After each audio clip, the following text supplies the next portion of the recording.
Well, hey there, Sarah. How are you doing today? John, I'm so good. How about you? How are you I, doing? I'm real good. And we are real good because I understand you've lined up a really remarkable guest for us. As always, we're hmm so blessed by these amazing people. This actually is a unique experience. It's one of our clients, and it's the president and CEO of Gift of Life Michigan. Her name is Dorrie Dils. She's been at the helm of the Michigan OPO, or Organ Procurement Operation, since 2016. But, she's here today to share her personal insights.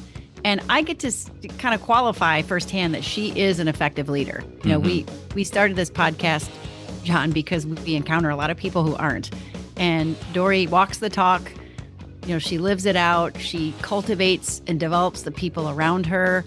And I think people are going to really love to hear her bits and pieces to take them for boss hole prevention. Well, let's jump in. How does that sound? Sounds good. Let's go.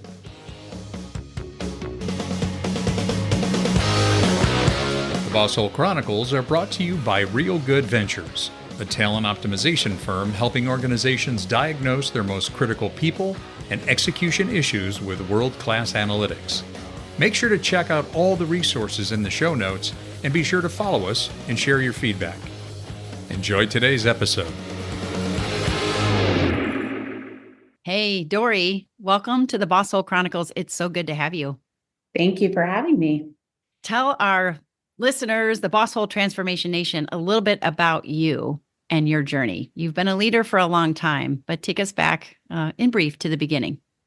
My background's actually in critical care nursing. I went to school thinking that nursing was my path, and my education path was not exactly straight. I started out in a community college and then went and got my bachelor's degree and my master's degree.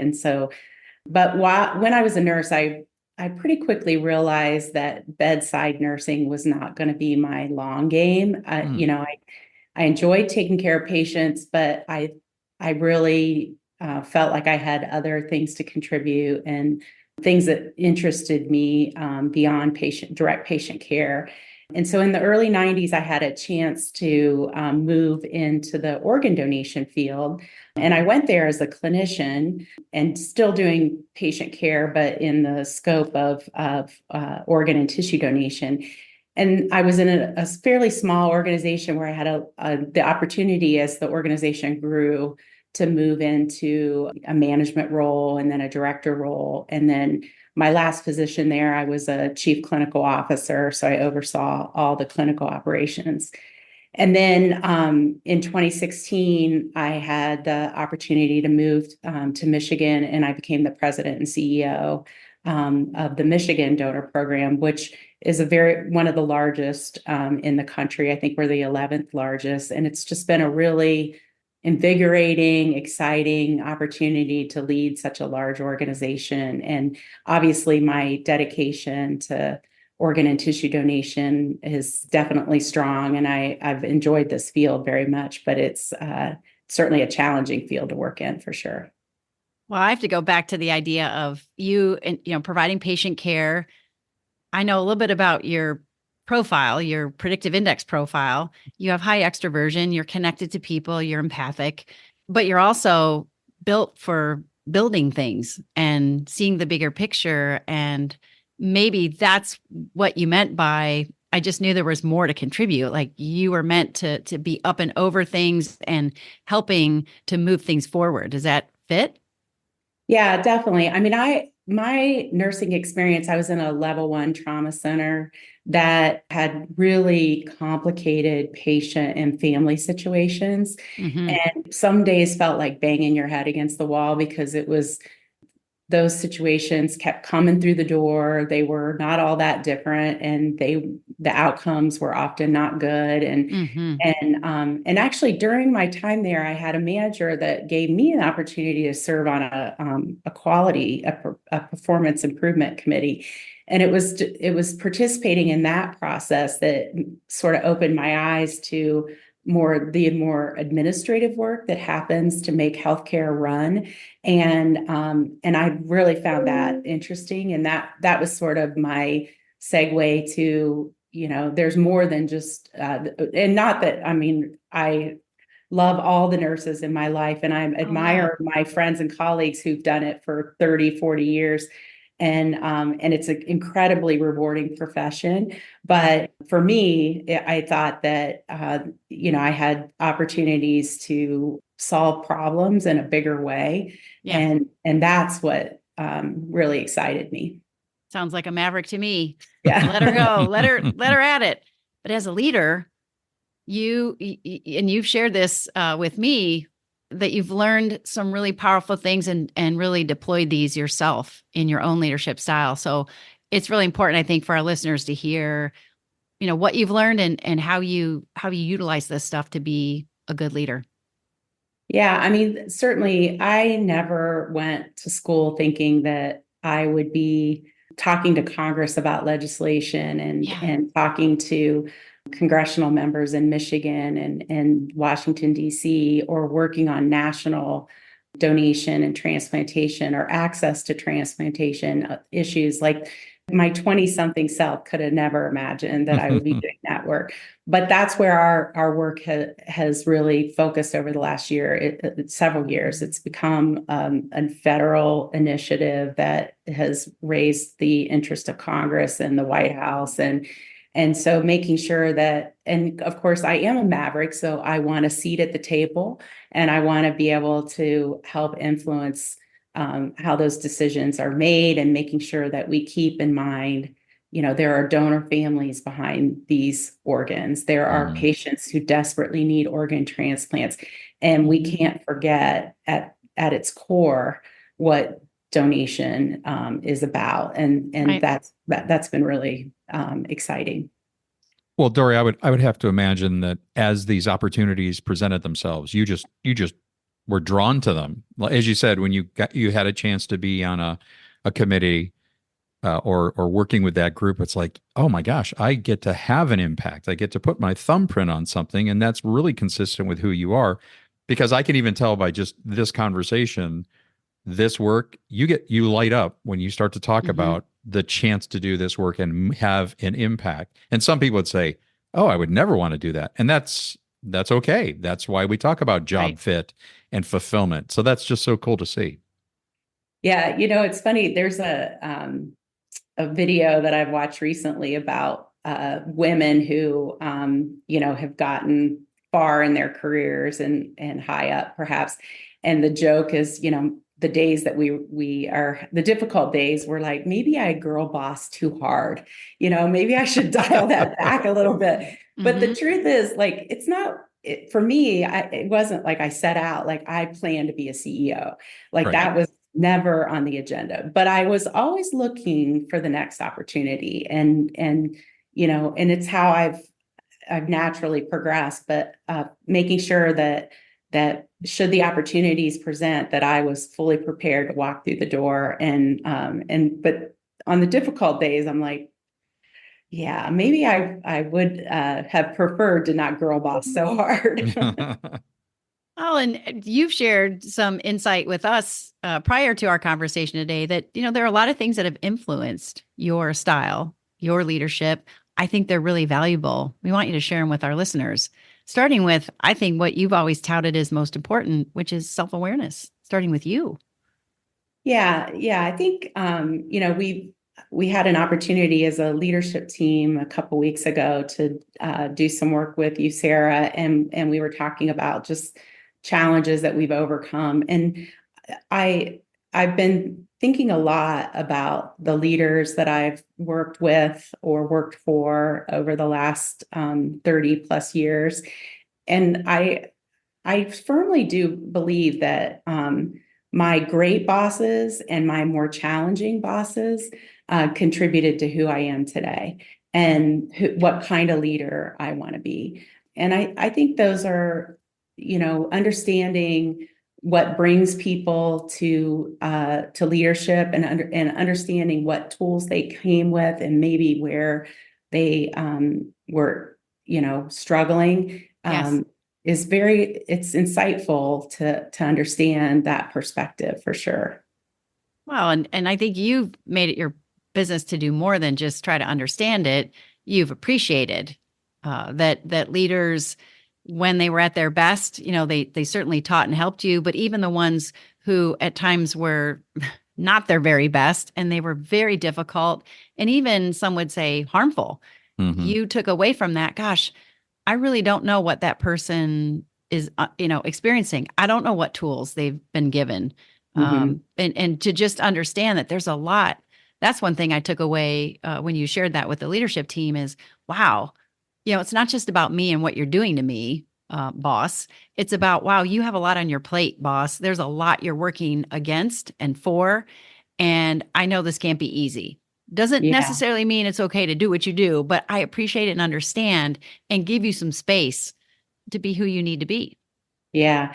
To be fair, when I was in the moment, particularly in my mid to late 20s and early 30s, I wasn't feeling that way at all. I was feeling very Yeah. much like a That's victim fair. That's fair. Yes. Yeah. and contemplating, is this the right place for me? Because this is lunacy.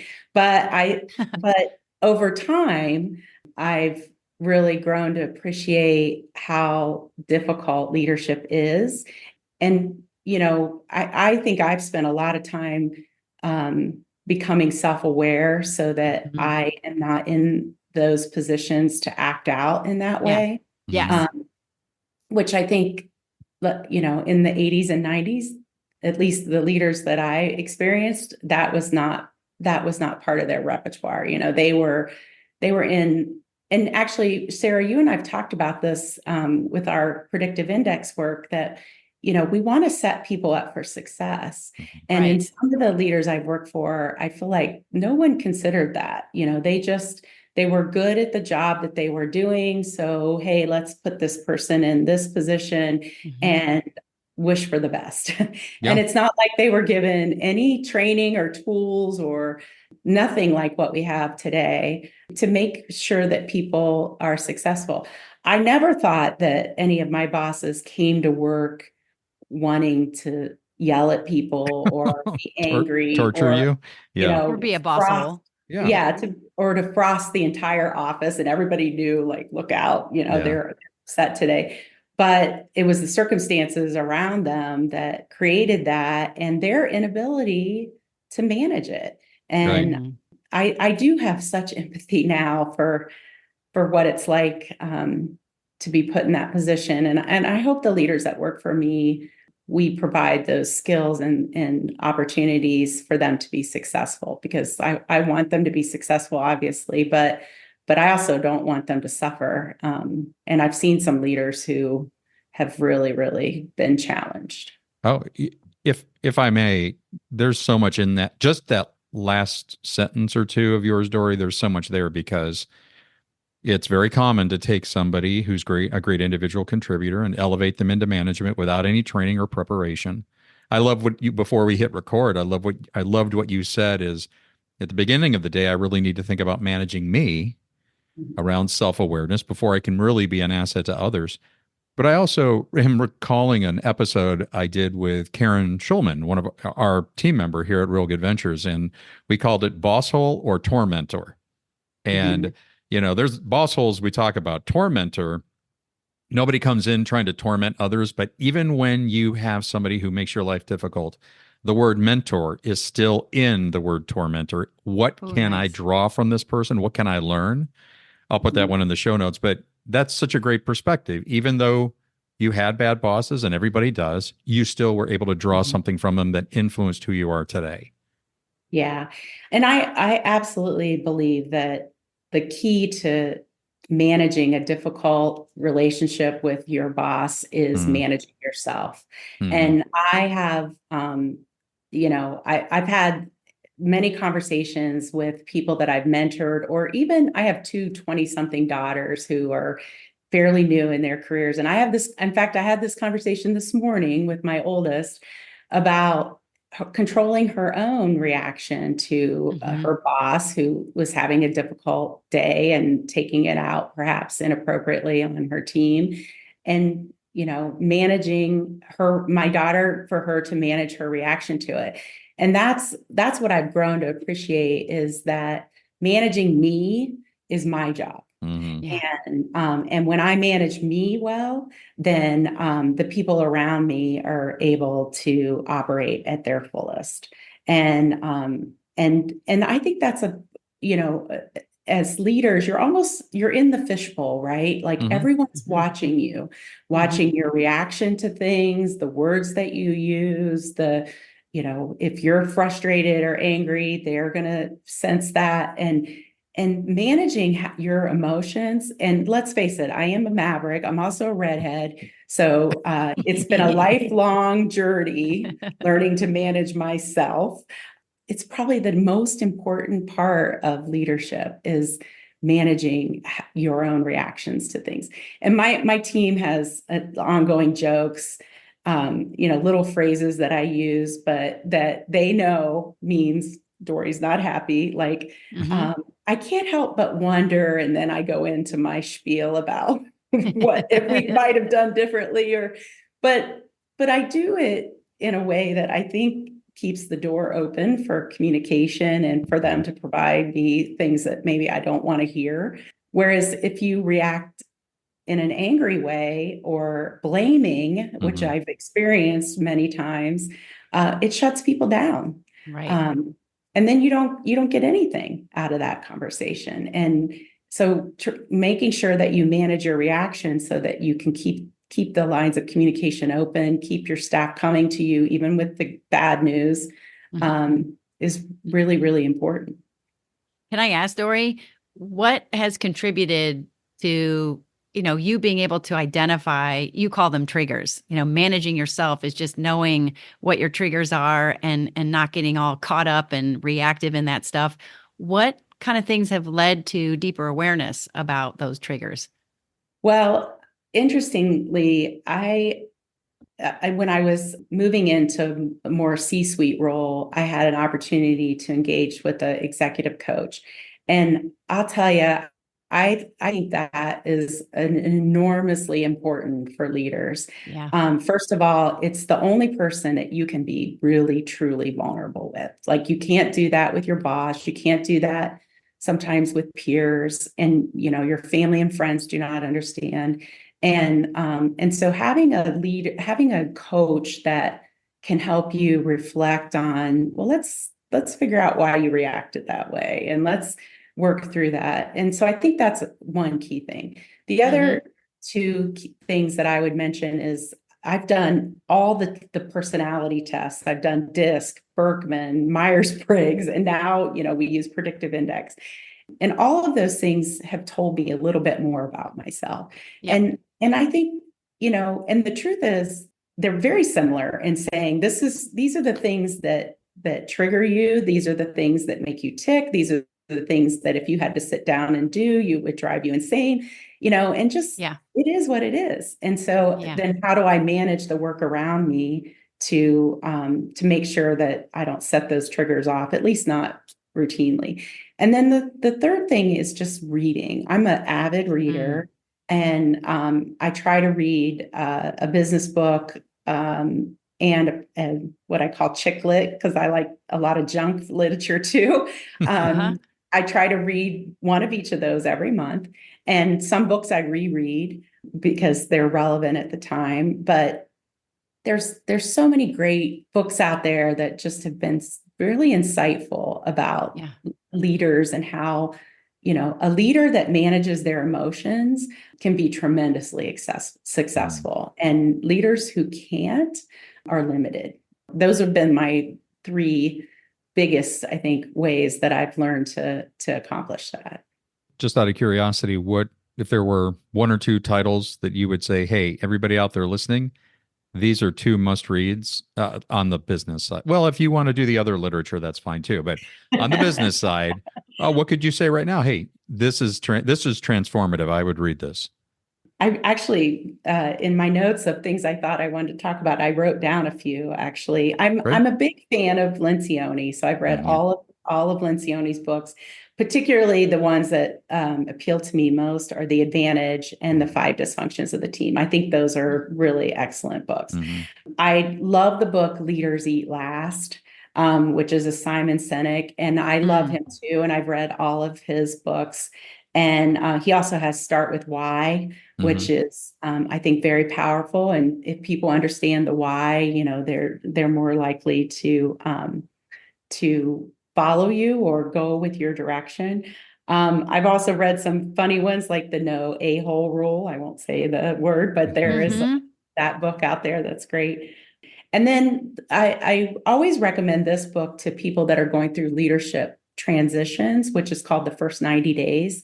And it was kind of like a roadmap book that I used when I became the CEO to structure how I was going to learn about the organization, address the emergent needs that they had, and then be more strategic about the longer term things that I wanted to address. And, oftentimes leaders come in and they just start, making massive changes very rapidly, and organizations can't sustain them. And they also, you may be making decisions that you don't fully understand yet. And so it was, I found that book to be tremendously helpful. And I give that book to people that are moving into a director role or an executive role. And it is written for a CEO, but it has application to each time you're moving in leadership, how you might go about listening and learning before you take action. Well, that's So great. those are some of my highlights. That's great. Thank you. I'm going to share a book that I love, same sort of thing, and it's entitled Any Company That Wants to Get Better, Call Real Good Ventures. It's awesome. It's a super. Well, I should also say that now I have podcasts, which are also tremendously helpful, and ones like yours that are, less than 30 minutes and I can get done while I'm walking my dog every night. And those have been very, very helpful in more recent years. When I was first in leadership, that didn't exist, but I listen to a lot of podcasts too. And I think those are helpful. And some of them are, I like to listen to documentary type podcasts about things that I probably don't need to file away in my memory. And then there's leadership and educational ones too. And I found that helpful. I think our listeners should know, Dorrie, that you put into practice what you learn and, what you talk about, like the Lencioni books. You've spent years creating, stability and good health, organizational health by deploying his methodologies. And so it's not just, hey, I read this great book. You actually put it to work, which I think says a lot about you. I was just thinking, hey, you do such a good job. What is it that sustains you? So are there any practices, the leaders seem to be frenetic and challenged, and there still continues to be an incredible challenge for managers and leaders. But what are some of the things maybe you do, knowing this insight you have about yourself, working to manage your emotions, just the practices, maybe the daily things that you do to help yourself be ready for these challenges? This is, a lesson that I learned when I transitioned to Michigan. When I first came here, I was eating breakfast, lunch, and dinner at work. Those were very long days, and in part because I had a lot to learn and was spending a lot of my time just reading and trying to understand the organization better. But I quickly got to a point where it was not sustainable, and I was starting to really feel it and actually physically see it. I gained weight. I was exhausted. I was mentally exhausted. And so I really took a hard look at that. And I now make a practice, like I leave the office every day by 6:00, with the exception of, nights that I have dinners with people or board meetings and things. Those are few and far between. And I make a habit. I go home and, my son's in college now. But when he was in high school, we were eating dinner together, or I was going to basketball games or football games and prioritizing those things. And that really gives me balance. I think, I mentioned my dog, my dog has to be walked. She cannot be kenneled for 10 straight hours. And so running home at lunchtime or making sure that I'm there in the evening to walk her. I think that's another challenge that leaders that I've worked with that don't meet their own emotional and physical needs cannot bring their best self to work and under any circumstances. And so, those are very important. I don't take extensive vacations, but I try to practice what I preach about not checking emails. And I do not email people after hours. I learned how to delay send if I decide to do a little email work on my own, and but not bother people when it's after hours unless it's an emergency. And in our field, we have emergencies, right? There are things that come up that all hands are on deck and we need to get on a call, and it's Saturday night. And I am the first to make myself available for those.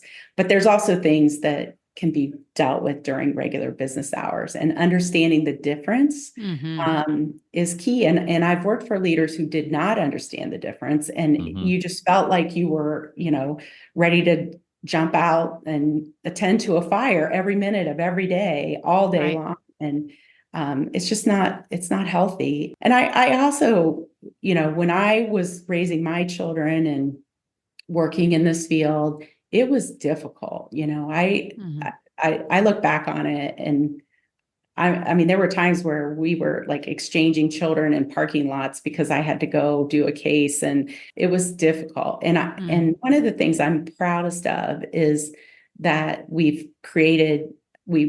the job is not such that you can't do it and have a family.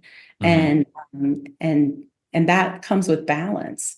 I kind of hate that phrase, work-life balance, because the truth is it's very difficult to strike. They're always competing against each other. But what you choose to prioritize at that moment needs your full focus. And, if I want to be at my son's basketball game, I schedule around it and I commit to it. And there are times where I had to go to a national meeting and I wasn't there. So in the times that I could be there and made the priority to be there, I was there. That's so awesome. I know we also talked about, and we're kind of wrapping up on our time here, but you indicated another key to successful leadership is to not be threatened by the powerhouses around you, which, by the way, good leaders hire powerhouse people around them. As we head into the home stretch here, can you say a few thoughts on that? Yeah, I think one of the challenges especially when you get to the C-suite is, you do know a lot and you have a lot to contribute, but the truth is you don't know it all. And it's very hard for people who climb to that level to admit that, and to surround themselves with people who complement their weaknesses or their skills and let them do that. And that doesn't come easily for me. I gotta tell you, it's a daily practice for me to remind myself to not feel threatened, and I'll feel it like in my gut. And it's definitely something I have to practice, because I want to be the expert. And I want to be seen as the expert, but I'm not of every single thing. I have a lot to contribute, but I'm not of everything. And so making sure that I work with my CFO on all the finance stuff, because that's not my wheelhouse. And I know enough to ask the questions and understand the statements and all those things, but getting our cost report completed is not my thing. But oftentimes I think leaders surround themselves with really good people and then don't let them do their job. Don't let them shine. Don't give them the opportunity to shine, the credit when they solve problems or create solutions.